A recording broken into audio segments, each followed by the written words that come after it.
क्या आप जानते हैं कि यात्राएं करना क्यों जरूरी है? ट्रैवल करना क्यों जरूरी है? क्या मिलता है घूमने से?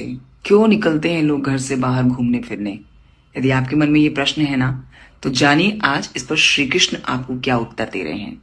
बहुत ही सुंदर और काम की जानकारी उन लोगों के लिए जिनको यात्राओं का महत्व ही नहीं पता।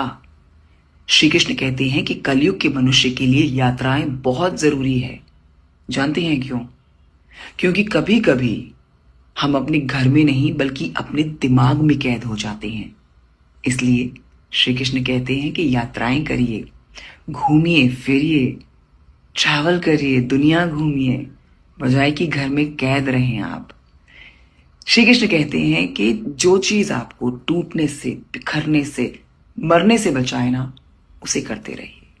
तो यदि आपको ट्रैवल करना पसंद है तो ये जानकारी आपके लिए। और जो लोग ट्रैवल नहीं